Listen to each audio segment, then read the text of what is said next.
네, 이 시간에는 두 달란트 받은 자처럼이라는 제목을 가지고 함께 말씀 나누도록 하겠습니다. 이런 속담이 있죠. 사촌이 땅을 사면 배가 아프다. 그런데 더 범위를 좁혀야 할 것 같습니다. 내 형제가 땅을 사도 배가 아파요. 내 형제가 같은 부모 아래 내 형제가 땅을 사도 배가 아픕니다.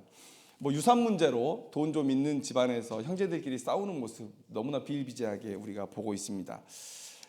가족 간에도 이런데 남들에게는 오죽하겠나 이런 생각을 해봅니다.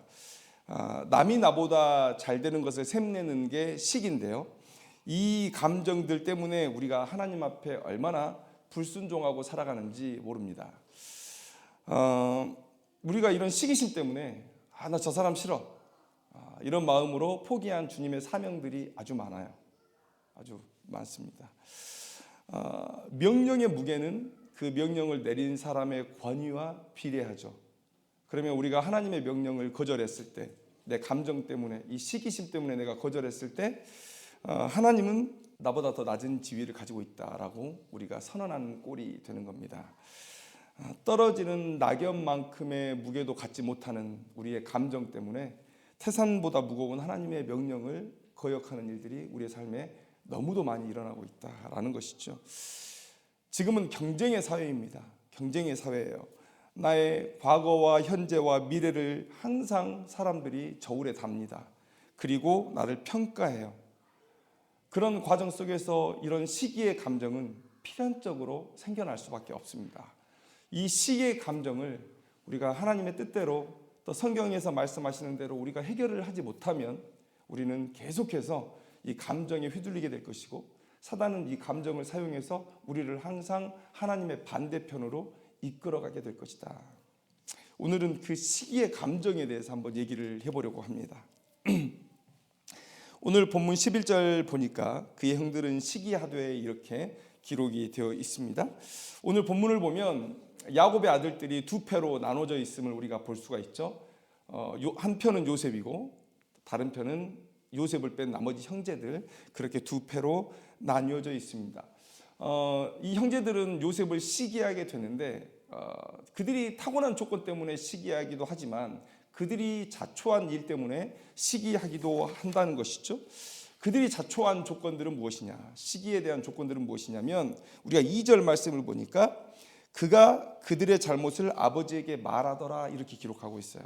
지금 여기는 레아의 아들들은 빠져 있습니다. 위에 보니까 어떻게 되어 있습니까?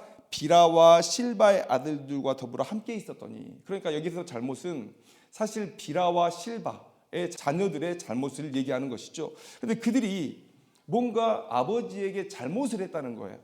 그래서 요셉이 그 말을 아버지에게 고했고 그래서 시기했다라는 거예요. 그리고 이것은 자신들이 자초한 시기심이죠.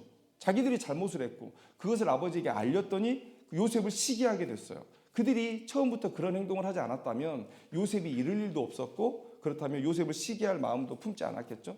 그들이 자초한 시기심입니다. 그런데 또 어찌할 수 없는 조건들도 있어요. 어찌할 수 없는 조건들. 3절 말씀을 보니까 요셉은 노년에 얻은 아들이므로 이스라엘이 여러 아들들보다, 그러니까 야곱이 여러 아들들보다 요셉을 더 사랑했다는 거예요. 채색 옷을 지어 입힐 만큼 사랑했다는 거예요. 여러분, 이들은 목축업자죠. 들에서 굴러다녀야 돼요. 일하면서 굴러야 되는 그런 사람들이죠. 그래서 채색 옷을 입지 않습니다. 아마도 요셉에게 채색 옷을 입혔다는 것은 될 수 있으면 그 장막 안에 거하는 그런 일들을 맡겼을 거라 우리가 생각을 해보는데요. 그러면 당연히 형제들이 요셉을 시기하지 않겠습니까? 힘든 일은 우리가 하고 요셉은 그렇게 사랑을 받으니까 시기하는 거예요. 그런데 누구도 자신이 태어날 때를 정하지 못합니다. 하나님께서 요셉을 그렇게 태어나게 하신 것이죠. 그런데 이것은 요셉이 자초하진 않았지만 또 요셉의 형제들이 자초하지 않았지만 그러나 상황에 따라서 발생할 수밖에 없었던 그런 시기심이라고 우리가 볼 수가 있다는 것이죠. 아무튼 그들은 이런 이유들로 인해서 요셉을 시기했습니다. 그 시기심을 온전히 제대로 처리하지 못했어요. 감당하지 못했어요. 그래서 그 시기심의 결과가 어떻게 나타났는지 우리가 한번 살펴봐야 되는 것이죠. 결과적으로 말씀드리면 그들은 하나님을 대적하는 자가 되었다라는 거예요. 요셉은 꿈을 받았습니다. 하나님께 꿈을 받았어요. 첫 번째 꿈의 내용은 각자가 곡식단을 다 묶는데 요셉의 곡식단만 홀로 서고 나머지 곡식단이 그 곡식단에게 절한다는 거예요. 이 꿈의 뜻을 형제들이 다 알고 있었습니다. 8절에 뭐라고 얘기합니까? 그의 형들이 그에게 이르되 내가 참으로 우리의 왕이 되겠느냐, 참으로 우리를 다스리게 되겠느냐 하고 그의 꿈과 그의 말로 말미암아 그를 더욱 미워했다, 이렇게 기록하고 있어요. 그러니까 의미를 알고 있었다는 것이죠. 뭔가 우리보다 요셉이 높아질 일이 앞으로 벌어지겠구나라는 것들을 알 수 있었다는 것이죠. 자, 두 번째 꿈을 꾸게 되었습니다. 해와 달과 11별이 자신에게 절했다는 거예요. 해와 달, 누구나 다 알죠. 부모님을 얘기하는 것이죠. 그래서 형제들도 그 의미를 단번에 알아차렸어요. 10절 말씀을 보니까 아버지가 그를 꾸짖고 그에게 이르되 내가 꾼 꿈이 무엇이냐, 나와 내 어머니와 내 형들이 참으로 가서 땅에 엎드려 내게 절하겠느냐, 이렇게 말을 하고 있었다는 것이죠. 여러분, 만약에 그 형제들이 시기심을 해결했다면, 그리고 요셉의 꿈을 그들이 들었다면 과연 이렇게 반응했겠느냐는 거예요. 우리는 요셉에 대한 오해를 좀 걷어낼 필요가 있습니다. 형들의 잘못을 아버지에게 고했다. 그래서 요셉은 고자질쟁이다. 그리고 이후에 벌어지는 모든 일들을 고자질했던 요셉의 잘못으로 몰아가는 경향들이 있어요. 근데 항상 말씀드리지만 그렇지 않습니다. 여러분, 만약에 요셉이 그냥 눈 감아 넘어갈 수 없는 잘못이었다면 어떻게 되겠습니까? 아버지의 일을 좀 게을리한다, 이런 것이라면 눈 감아줄 수 있었겠죠. 그런데 만약에 아버지의 양떼를 자기 마음대로 팔아서 예를 들어서 자기의 쾌락을 위해서 사용한다든지 이런 일들도 충분히 있을 수 있는 일이죠. 아버지께서 양떼를 자식들에게 위탁한 거예요. 그러면 위탁받은 자로서 아버지의 양떼를 제대로 길러야 될 의무가 그들에게 있는 것이죠. 그런데 그 의무를 소홀히 하는 거예요. 단순히 게으름이 아니라 아버지의 재산을 손해를 끼치는 그런 일로 나아간다는 거예요. 그러면 과연 요셉이 눈 감는 게 옳으냐는 것이죠. 그러니까 그런 식으로 생각해 보면 요셉이 사실 잘못한 게 아니죠. 오히려 바르게 행한 거죠. 잘못을 행한 그 형들이 지금의 이 상황을 자초한 거죠. 근데 우리는 사실 고자질하는 사람들, 내부 고발자들 너무 싫어합니다. 공동체를 깨뜨린다고 싫어해요. 그런데 요셉은 그런 사람이 아니죠. 마땅히 해야 될 일을 하나님의 그런 공의의 관점에서 행한 것이죠. 자, 이런 생각을 우리가 가지고 나아가야 되고요. 한 가지 더 말씀드리자면 요셉은 그 이후에도 한 번도 잘못하지 않습니다. 제가 말씀드렸죠. 성경에 사실 찾아보기 힘들 정도로 흠이 없는 사람이 요셉이에요. 성경 속에서 여러분들 요셉의 흠을 한번 찾아보세요. 그렇지 않습니다. 그런데 요셉이 그렇게 하나님 앞에 믿음으로 살았던 모든 모습들을 다 제거하고 고자질쟁이야, 그래서 형에게 동정표를 주는 것은 성경이 원하는 해석이 아니다라는 말씀 먼저 드리고 싶습니다. 그 다음에 두 번째는요, 꿈에 대해서 우리가 알아야 돼요. 꿈. 여러분, 하나님은 꿈을 통해서 자기 백성들에게 여러 차례 계시를 주셨습니다. 아브라함 때에, 이삭의 때에, 또 야곱의 때에 그러했어요. 꿈이라고 정확히 나와 있는 것만 우리가 몇 개를 추려보면, 여러분, 아브라함은 자기가 자는 중에 꿈속에서 하나님과 언약을 맺었던 사람입니다. 또 하나님은 아비멜렉에게 현몽하셔서 아브라함의 여인 사라를 건드리지 말라고 말씀하셨어요. 꿈에 말씀하셨어요. 이 사실을 아브라함도 알았기 때문에, 아비멜렉을 통해서 아브라함이 들었기 때문에 그 후손들이 알고 기록해 놓은 것 아니겠습니까? 형제들이 알았다는 거예요. 야곱은 베델에서 하늘에 닿은 사닥다리를 꿈꿨습니다. 꿈을 꿨어요. 또 하나님은 꿈에 라반에게 나타나셔서 야곱을 공격하지 말라고 하셨어요. 라반이 그 꿈에 대한 이야기를 야곱에게 했기 때문에 야곱이 아는 것이고, 여러분, 그러면 이 야곱의 자식들은 꿈에 대한 이 생각이 다른 사람들과 달라야 돼요. 꿈? 아니 그거 그냥 꾸는 거 아니야? 아무 의미 없는 것 아니야? 이렇게 넘길 수는 없는 사람들이라는 거예요. 자기의 조상 아브라함이, 이삭이, 야곱이 그 인생의 전환점에서 하나님의 꿈을 꾸고 그들의 인생이 하나님의 뜻대로 이끌어져 갔던 것들을 그들은 기억할 거예요. 야곱의 자식들이 그게 자랑인 사람들 아닙니까? 우리는 하나님의 언약 백성이고 하나님의 은혜 아래 살아간다. 그래서 자기 몸에 할례를 새기고, 그리고 나 하나님의 백성이야를 자랑하면서 살아가는 사람들이잖아요. 근데 하나님께서 자기의 조상들에게 그렇게 역사하셨다는 거예요. 그들이 만약에 시기심을 걷어내고 요셉의 꿈을 들었다면, 그러면 과연 이렇게 요셉을 더 미워하는 방향으로 나아갈 수 있었겠느냐? 요셉이 한 번 얘기한 게 아니죠. 한 번 얘기했는데 그들이 말을 못 알아들어요. 그런데 하나님께서 또 한 번 꿈을 주십니다. 저는 그것이 야곱의 형제들에게 주신 기회라고 생각을 하는 거예요. 야곱의 형제들에게 주신 기회다. 야곱은 그 꿈을 받았어요. 그 꿈을 받았습니다. 그런데 그 꿈의 의미를 깨닫지 못하는 그 부모와 그 형제들에게 다시 한번 기회를 주신 거예요. 두 번이나 와서 얘기를 했어요. 이 정도면 뭔가 의미가 있겠구나라고 생각해야 되지 않겠습니까? 그런데 결론이 뭡니까? 11절. 아버지가 요셉을 더 사랑해서 요셉이 밉고, 그들이 잘못을 해놓고도 그 잘못을 아버지에게 얘기했다고 해서 요셉이 밉고, 그리고 하나님의 꿈을 꿨다고 해서 요셉이 미워요. 11절 말씀에 그의 형들은 시기했다, 이렇게 기록하고 있습니다.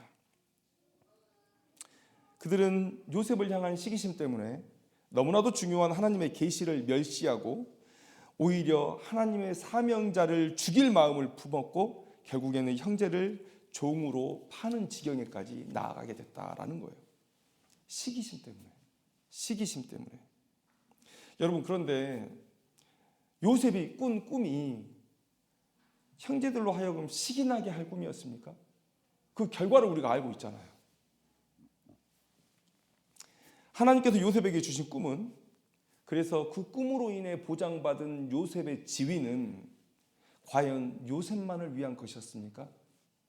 전혀 그렇지 않죠. 하나님은 앞으로 있을 고대 근동의 기근에 대해서 말씀해 주셨어요. 기근이 있을 거야.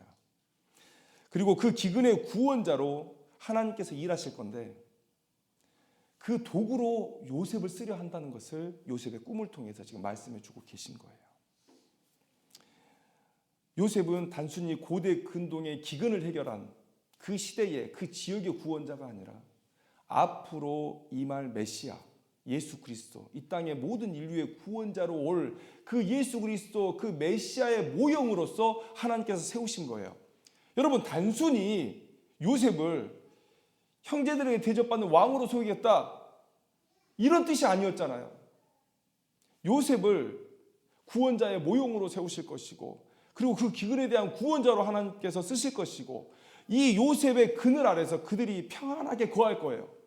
여러분, 그들이 하나님의 이런 선한 계획을 시기심 없이 받아들이고 요셉을 도울 수 있었다면, 그러면 그들이 성경에 그렇게 좋지 않은 평가를 받았을까요? 요셉이 뭐라고 얘기합니까? 형제들에게 마지막에 창세기 50장이 뭐라고 얘기합니까? 당신들은 내게 악을 행하였지만이라고 얘기하고 있어요. 하나님의 평가입니다. 당신들은 내게 악을 행했지만, 또 형제들이 자기들끼리 뭐라고 얘기한 줄 알아요? 요셉이 우리가 행한 걸 알고 보복하면 어쩌지? 아버지가 이미 돌아가셨는데 이제 우리를 막아줄 방패가 없는데 요셉이 이제 우리 공격하면 어떻게 하지? 우리 보복하면 어떻게 하지? 그러면서 자기들이 스스로를 뭐라고 얘기합니까? 우리가 요셉에게 악을 행하였으니, 이걸 두 번이나 얘기해요. 여러분, 절대 이런 생각 가지시면 안 돼요. 아니, 형제들이 요셉을 팔았으니까 요셉이 애굽에도 가고 보디발의 눈에도 띄고, 그리고 옥에 갇혔으니까 그가 꿈도 해석하고 왕 앞에 서서 총리가 된 것 아니냐. 여러분, 그렇게 말하면 이 세상에서 욕먹을 사람 하나도 없고 하나님의 심판대 앞에 설 사람이 아무도 없어요.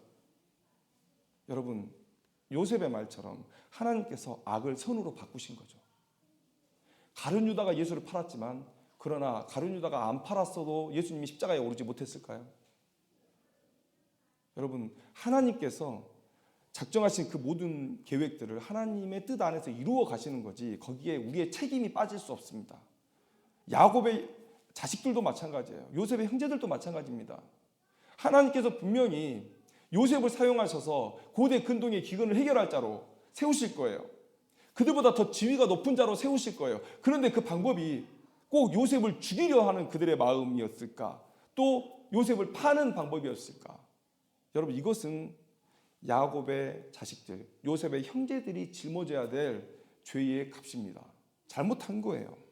그런데 여러분, 아무튼 결과적으로 요셉이 꾼 꿈은 그들이 시기할 꿈이 아니었잖아요.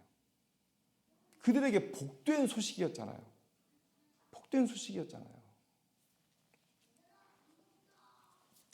그들이 마음속에서 요셉을 향한 이유 없는 그 시기심을 걷어냈다면, 정말 이유 없는 시기심이죠. 잘못하지 말아라라고 얘기해 준 거예요. 하나님께서 내게 주신 꿈을 얘기해 준 거예요. 그 역사를 준비하라고. 그런데 그 이유 없는 시기심을 만약에 그들이 걷어냈다면 그들은 이 구원 역사의 장엄한 과정 속에서 귀한 쓰임을 받았을 것입니다. 역사의 중요한 전환점마다 꿈으로 말씀하시는 하나님이셨기 때문에 그들이 마음의 시기심을 걷어내고 그 꿈에 집중하고 그분의 뜻을 받들어 순종할 수 있었다면 하나님 안에서 큰 상과 칭찬이 그들에게 있었을 거란 얘기예요. 그런데 그들은 요셉의 말처럼 또 성경에 기록한 것처럼, 하나님께서 성경에 기록한 것처럼 그들은 악을 행했다. 악을 행했다. 그들의 분노를 이해할 수 없는 바는 아닙니다. 요셉을 향한 그들의 시기심을 이해하지 못할 바는 아니에요. 여러분 한번 생각해 보세요. 그 어머니가 받은 대접, 또 자식들의 이름들 한번 생각해 보세요. 처음부터 야곱은 라헬을 사랑했어요. 레아를 사랑하지 않았습니다. 7년을 봉사하고 라헬을 품을 거라 생각했는데 레아가 들어와 있었어요. 아버지에게 화를 냈죠. 왜 약속을 지키지 않냐고. 그때 그 옆에서 그 얘기를 들었을 레아의 감정은 어땠을까요? 그리고 일주일 동안을 더 수고해서 라헬을 얻은 뒤에 라헬만을 주구장창 바라보는, 그래서 기고만장한 라헬을 레아가 봤을 때 어떠했을까요?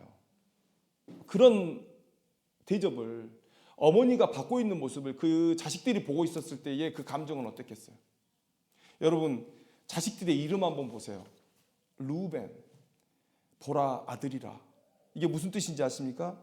여호와께서 나의 괴로움을 돌보셨으니 이제는 내 남편이 나를 사랑하리로다. 내가 자식 낳았으니까 내 남편이 이제 나 쳐다보겠지? 그런데 안 쳐다봐요. 둘째를 낳았어요.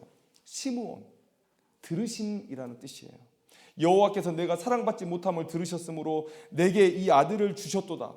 남편에게 사랑받지 못했기 때문에 그런 억울함을 하나님께서 들으시고 보상해 주셨다는 얘기예요. 거기에도 남편에게 사랑받지 못한 여인의 그런 애통하는 마음이 담겨 있죠. 셋째는 뭡니까? 레위, 연합하다라는 뜻이에요. 내가 그에게 세 아들을 낳았으니, 내가 야곱에게 3명의 아들을 낳아 주었으니 내 남편이 지금부터 나와 연합하리로다. 근데 안 돼요. 안 돼요. 마지막에 유다가 태어나는데 유다는 이름이 찬송함이에요. 포기했다라는 생각이 들어요. 이제는 남편의 사랑을 바라는 것이 무모해졌다. 이제 포기하게 된 상태가 아닐까. 하나님을 찬양하겠다. 이제야 비로소 넷째를 낳으면서 남편의 사랑을 갈구하는 그런 여인의 족쇄를 풀어버리죠. 그게 레아예요. 레아가 그렇게 대접을 받는 모습을 자식들이 봤을 때 그 형제들의 감정은 어떠했을까를 한번 생각해 보라는 거예요. 자신들의 이름을 부르고 자신들의 이름을 생각할 때마다 자신의 이름을 저주했을 것 같아요. 저 같으면. 내 이름에 숨겨진 그 의미, 어머니가 이 이름을 지어줬던 그 의미를 생각하면서 저는 제 이름을 바꾸고 싶었을 거예요. 제 이름을 저주하고 싶었을 거예요.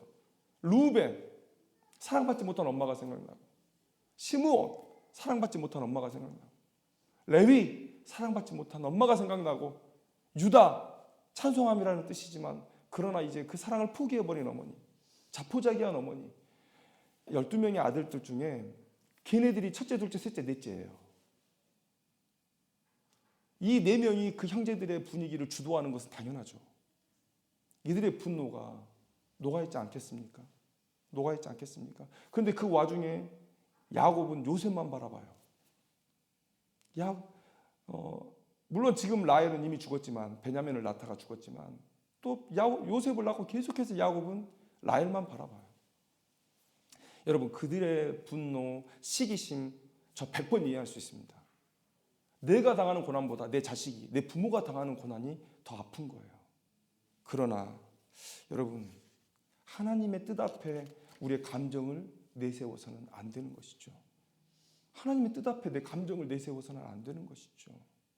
또 요셉이 나중에 이런 하나님의 쓰임을 통해서 그들의 형제의 모든 그런 시기의 감정들, 꼬였던 감정들을 풀어내잖아요. 하나님께 맡기고 순종할 수는 없었을까? 이 말씀을 묵상하다 보니까 달란트 비유가 생각이 나요. 달란트 비유. 5달란트 받은 종이 있고 2달란트 받은 종이 있고 1달란트 받은 종이 있었습니다. 근데 우리가 다 알다시피 5달란트 받은 종은 열심히 수고해서 5달란트를 남겨왔습니다. 2달란트 받은 종은 열심히 수고해서 2달란트를 받아왔어요. 근데 1달란트 받은 종은 주인에게 핑계대기를 당신은 굳은 사람이라. 여기서 굳은 사람이 어떤 의미인지는 그 뒤에 나와요. 전혀 손해를 받아들일 수 없는 사람이라는 얘기예요.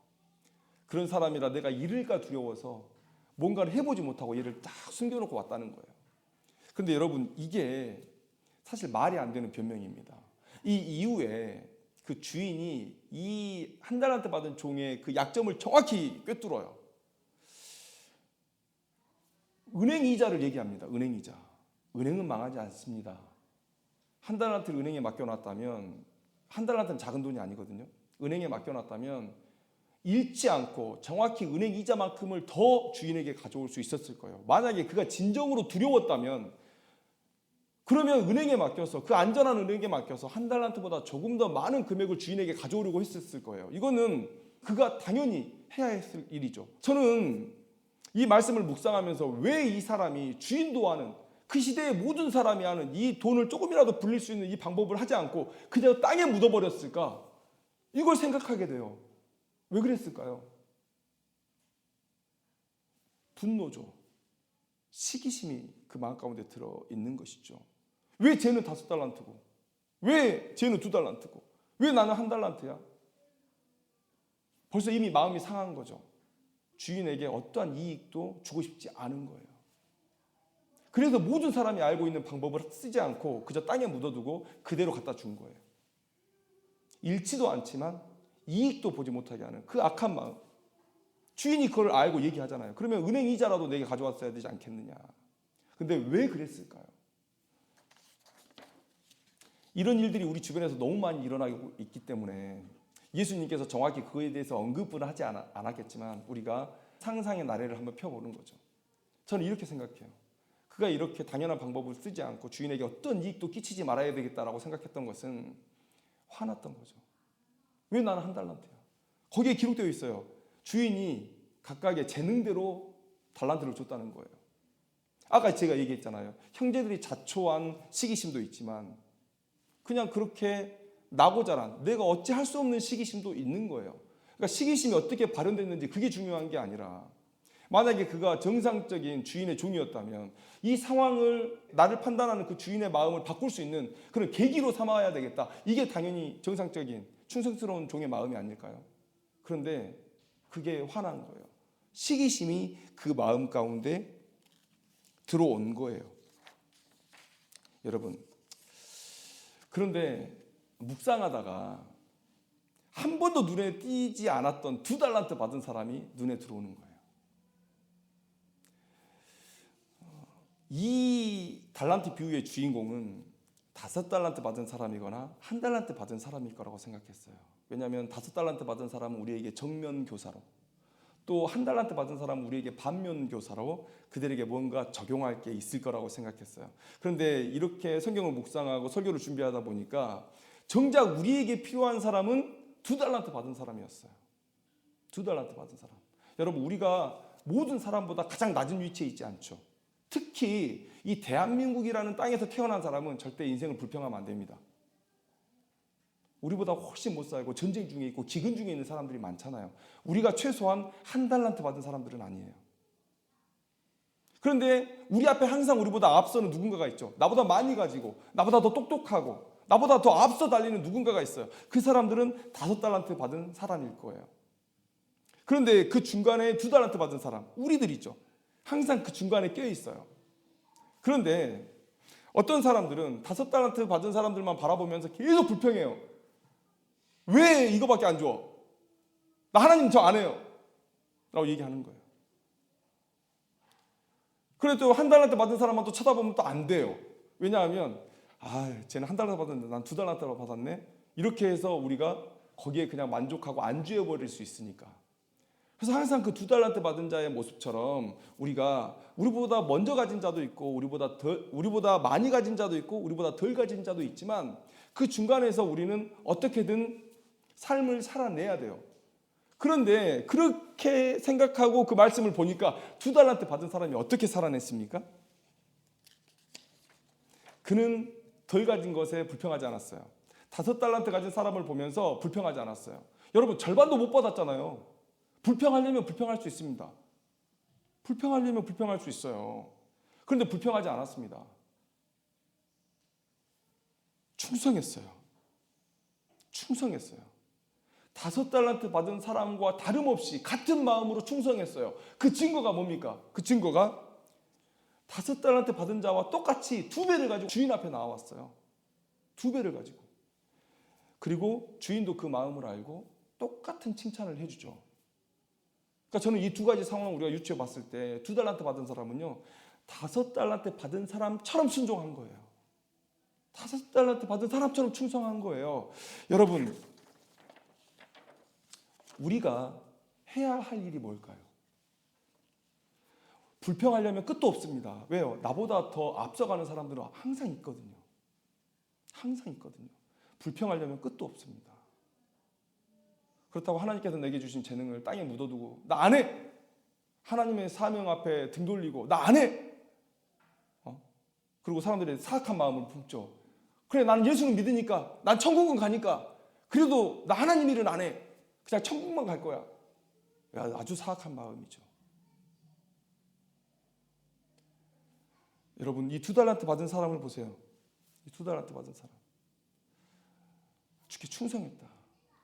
여러분 시기심의 감정이 우리를 가로막으면 안 돼요.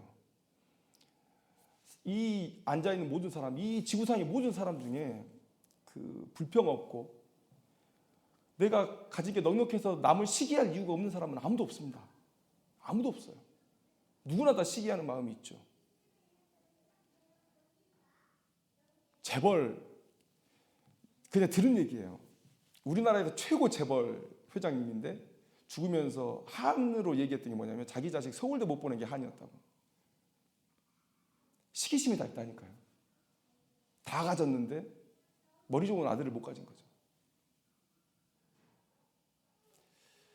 그렇게 불평거리를 찾으면 우리는 하나님께 순종하지 못합니다. 그런 시기심이, 그런 불평이 내 마음을 잠식하게 두면 우리는 이 야곱의 아들들처럼, 이 요셉의 형제들처럼 똑같이 하나님 앞에 죄를 범하고 악을 행할 거예요. 태산같이 무거운 하나님의 명령을 우리의 감정 때문에 다 흐트러버리고 그냥 포기해버릴 거예요. 자포자기 할 거예요. 이렇게 살아서는 안 되죠.